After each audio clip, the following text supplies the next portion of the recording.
Introducción a la filosofía de la praxis, por Antonio Gramsci. 9. Primera parte. Introducción al estudio de la filosofía y del materialismo histórico. Capítulo 2. Problemas de filosofía y de historia. Ética. La máxima de Kant, compórtate de modo que tu conducta pueda convertirse en norma para todos los hombres en condiciones similares, es menos simple y evidente de lo que parece a primera vista. ¿Qué se entiende por condiciones similares?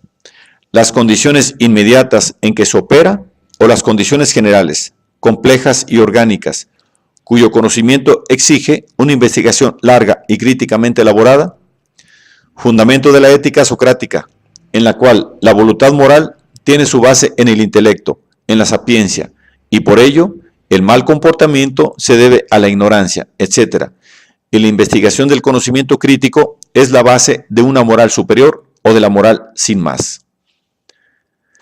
La máxima kantiana se puede considerar una perogrullada, pues es difícil encontrar una persona que no opere creyendo encontrarse en las condiciones en que todos operarían como él.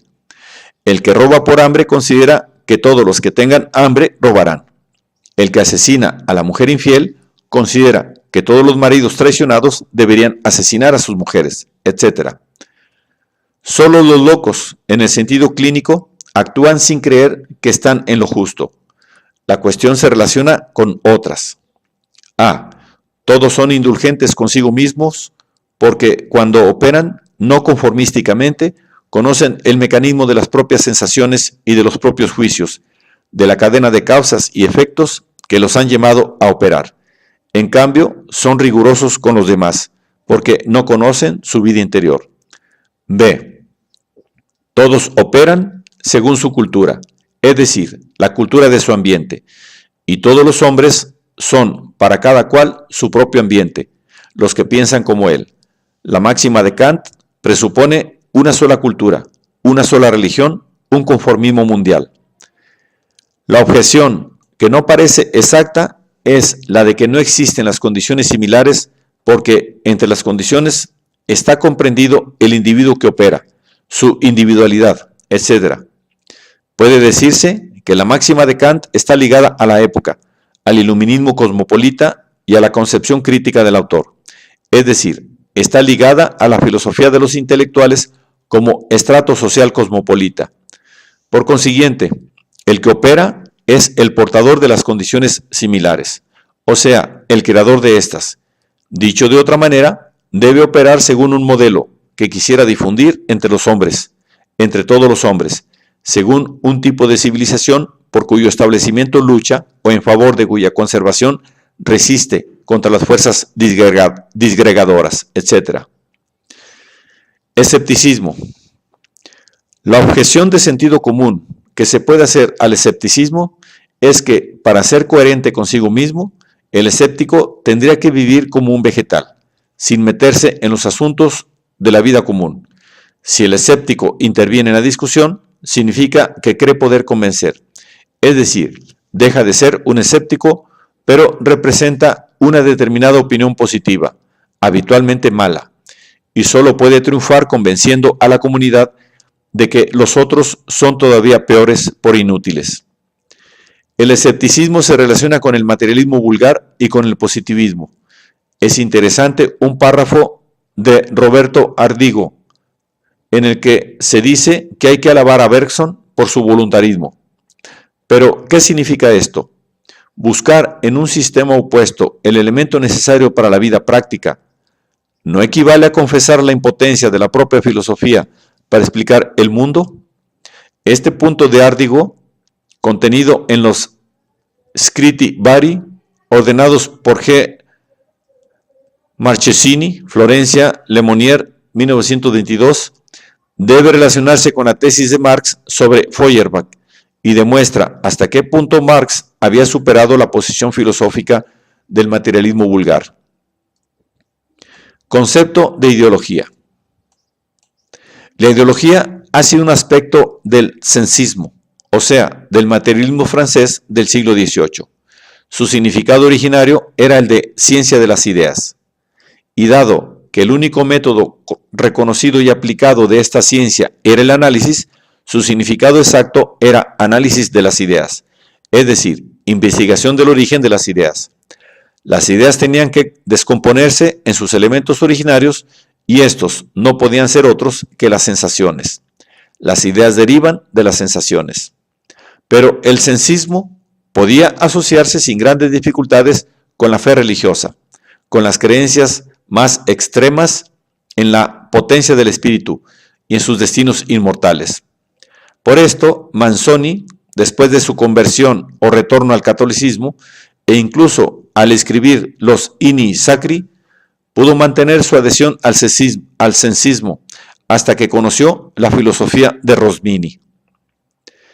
Debe examinarse históricamente, puesto que desde el punto de vista lógico, el proceso es fácil de captar y comprender, como el concepto de ideología ha pasado de significar ciencia de las ideas, análisis del origen de las ideas, a significar un determinado sistema de ideas.